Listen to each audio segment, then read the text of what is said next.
Сізге сенгендерін қаласаңыз, шынайы болыңыз.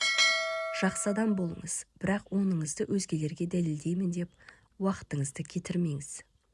Жоқ деп айтуды және ол үшін өзіңізді ақтамауды үйреніңіз. Адамдар өзгереді, махаббат сізге азап береді. Достарыңыз сізді тастап кетеді, бірақ бір нәрсені біліп қойыңыз, өмір өзіңіз барда ешқашан тоқтамайды. Ыза мен кек өзіңізден басқа ешкімге зиян келтірмейді. Қандай адам болсаңыз да, бәрібір сізге қырын қарайтындар табылады. Сондықтан өзіңіз қалағандай адам болыңыз. Ашуланғанда үнсіздік сақтаңыз. Ешқашан өзіңіз қалаған нәрсеге қол жеткізуге әрекет етуді тоқтатпаңыз. Себебі өкініш деген ең жаман нәрсе. Сынға ашық болыңыз, оның керек жерін ала біліңіз. Бірақ құрметсіздікті ешқашан қабылдамаңыз. Біреуге бір нәрсені айтып, оны дәлелдеуге уақытыңды сарп етпе. Бәрібір адамдар өздері нені естуді қаласа, соны естиді. Ешқандай адам аяқ асты данышпан болып қалмайды. Біз мектепте емес, өмірде үйренеміз. Кейде өмір сүрудің өзі батырлық. Біз айналадағы жағдайларды кешіктіре бастасақ, өмір тезірек өте бастайды. Әрқашан бақытты болу және ешқашан қиындық көрмеу деген табиғаттан бейхабар болу деген сөз. Сенің ашуыңа тиетін, саған кедергі келтіретін нәрселерден қашып құтылғың келсе, онда басқа жерге кетуің емес, басқа адамға айналуың керек болады. Тек біреудің пікірімен ғұмыр кешетін адам ешқашан дәулетті бола алмайды. Әрқашан тек болашақты уайымдайтын адам нағыз бейшара адам. Ең күшті адам өзгені емес, өзін жеңе алған адам. Өз уақытында басылмаған ашу әрқандай жарақаттан да ауырырақ болуы мүмкін. Байлық данышпанның қолындағы құлы, ал ақымақтың қожайыны. Кісінің амалдары оған ненің маңызды екенін көрсетеді. Дұшпаныңды махаббатпен жең. Сен ненің керек екенін оны жоғалтпай тұрып біле алмайсың.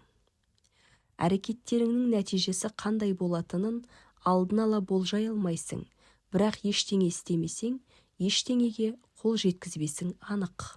Біреуге көрсеткен кішігірім мейірімділігің 1000 рет ғибадат жасағаннан да артық. Жақсы жанұядан асқан мектеп, үлгілі ата-анадан асқан ұстаз табылмайды. Мен өзіне деген құрметті жоғалтудан артық, үлкен жоғалтуды білмеймін.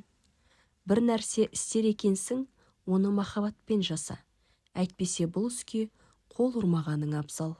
Басқалардың қиындығы мен азабын байқайтын адамды діндар деп атаймын.